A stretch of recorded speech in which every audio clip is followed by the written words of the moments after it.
Welcome back to Rest is Book, the podcast where we explore powerful books and the ideas that shapes how we understand life.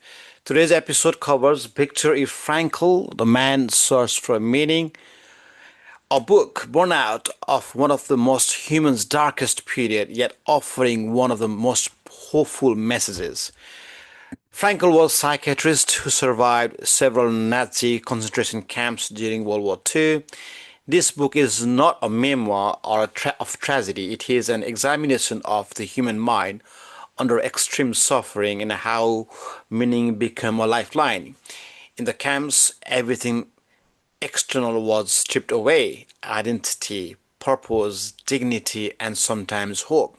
Yet Frankl observed that some individuals retain an inner strength, driven by sense of purpose. His insight was simple and groundbreaking. Human being can endure almost any circumstances if they believe their life has a meaning.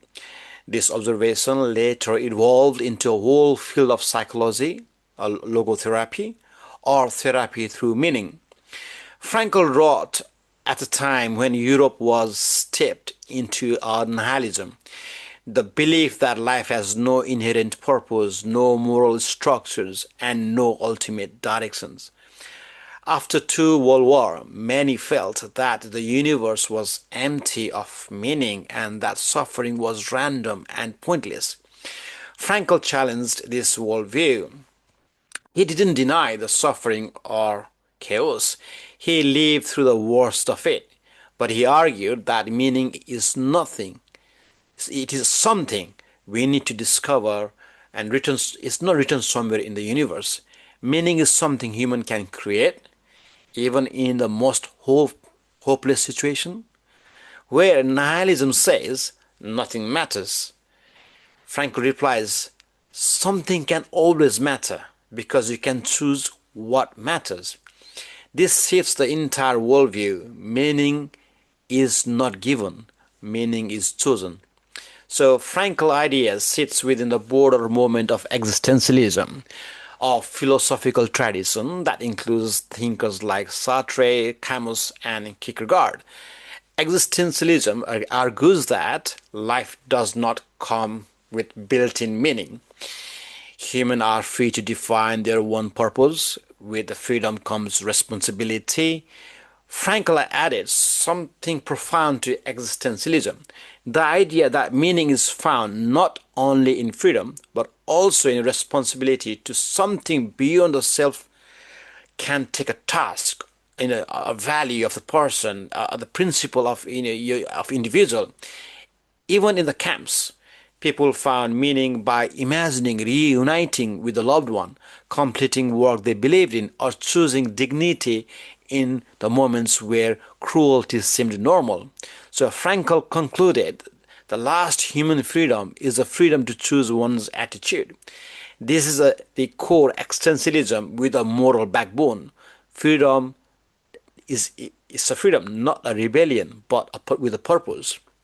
So from this insight come logotherapy. Frankl's psychological approach is, while Freud emphasized pleasure and Adler emphasized power, logotherapy identifies three sources of meaning. One, through the purposeful work, something valuable to contribute, create, or pursue. The secondly is love or connections, the ability to care or to be committed to others. And thirdly is suffering from transformations, or when unavoidable suffering is met with the courage, it can generate meaning. So Frankl was careful to say suffering is not necessary for meaning, but when suffering does appear, and cannot be removed, it can give the purpose for an individual on how they choose to face it. So this transforms suffering from something purely destructive or pain into something potentially constructive. So Frankl says it's very powerful observation about how human behaves under extreme conditions. He writes about prisoner who gave away their last piece of bread despite being starved themselves. He describes how small moment or memory or future task or sense of dignity becomes psychological anchor. He saw that when individuals believed their life still had something important to achieve, their resiliences will grow. But when they believed nothing awaited them, their physical strength collapsed quickly.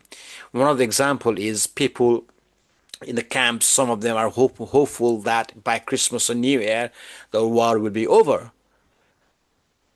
and it wasn't. Those people who waited for that moment thinking the war will be over, they died next day. Again, the meaning is a psychological necessity, not a luxury. In the world that often feels unpredictable, that this insight remains deeply relevant. Frankl argued that modern society suffers from what he called an existential vacuum, a kind of emptiness that emerges when people do not know why they live. The vacuum shows up today in our world, for example, burnout, anxiety, loneliness, lack of purpose, obsession with the distraction, endless pursuit of entertainment or instant gratifications. So Frankl believed that if you remove meaning, people will try to fill the gap with a power or pleasure or even avoidance, but this will never satisfy. Instead, meaning comes from aligning one's life with something beyond immediate comfort. It is a wonderful centered on a purpose, not what do I want from life, but what is life is asking of me. This shift the transformations of individual life from a search for personal satisfaction into a response to responsibility, values, and commitment. Frankl emphasized that meaning is not universal. It is an individual choices. Two people can face the same situation yet find completely different meaning in it. Meaning is created through the choice we make, the duties we accept, and the interpretations we give to our own circumstances. This is not a naive optimism, it is a philosophy of resilience. That's a Viktor Frankl, Man's Search for Meaning, a book that argues that even when life is stripped down to suffering and uncertainty, meaning remains possible. A powerful reminder that meaning is not something we wait for, it is something we make. If you enjoyed this episode, follow the podcast for more reflection on the books that shapes how we understand the world. Thank you.